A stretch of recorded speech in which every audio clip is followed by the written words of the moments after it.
Narsingdi textile engineering কলেজকে তাঁত board থেকে বস্ত্র অধিদপ্তরে নেয়ার দাবিতে মহাসড়কে অবস্থান নিয়েছে শিক্ষার্থীরা। এ নিয়ে আরও জানাতে নরসিংদী থেকে যুক্ত হচ্ছেন রাকিবুল ইসলাম। রাকিব, শিক্ষার্থীদের দাবির বিষয়ে বিস্তারিত জানাবেন। যে গালিব, আপনি যেমনটি বলছিলেন যে নরসিংদী টেক্সটাইল ইঞ্জিনিয়ারিং কলেজকে তাঁত বোর্ড থেকে বস্ত্র অধিদপ্তরের আওতায় নেওয়ার দাবিতে কিন্তু শিক্ষার্থীরা অবরোধ করছেন ঢাকা সিলেট মহাসড়ক। আমি যদি আপনাদেরকে দেখাই, এখনো কিন্তু শিক্ষার্থীরা আসলে সড়কে রয়েছেন। পুলিশ তাদেরকে ঘিরে রেখেছে।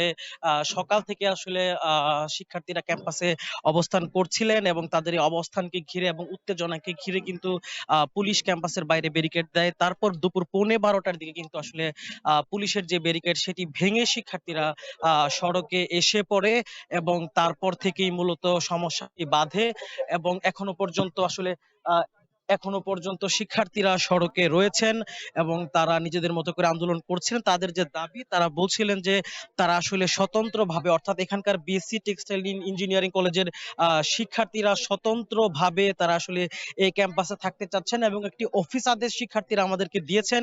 সেখানে যেমনটি লেখা রয়েছে যে এখানকার যেসব আন্দোলনরত শিক্ষার্থী রয়েছেন তাদেরকে আসলে এই নরসিংদী টেক্সটাইল ইঞ্জিনিয়ারিং কলেজ ছেড়ে টাঙ্গাইলের কালিহাতীতে যে ইঞ্জিনিয়ারিং কলেজটি রয়েছে সেখানে তাদেরকে শিক্ষা কার্যক্রমের পরবর্তী যে ধাপ সেগুলো আসলে পরিপূর্ণ করার জন্য সেই অফিস আদেশে বলা হয়েছে।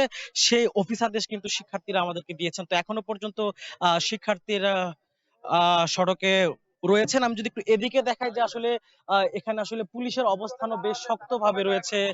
পুলিশও কিন্তু এখানে দাঁড়িয়ে আছে। সকাল থেকে আসলে শিক্ষার্থীদেরকে ফলো করছে পুলিশ। তো শিক্ষার্থীরা এখনো পর্যন্ত সড়কে রয়েছেন। দুপুর 12:15টায় তারা আসলে সড়কে অবস্থান নেয় এবং তারা বলছিলেন যে তাদের যে দাবি, যে নরসিংদী এই টেক্সটাইল ইঞ্জিনিয়ারিং কলেজকে তাঁত বোর্ড থেকে বস্ত্র অধিদপ্তরের আওতায় নিতে হবে এবং সেটি স্বতন্ত্রভাবে।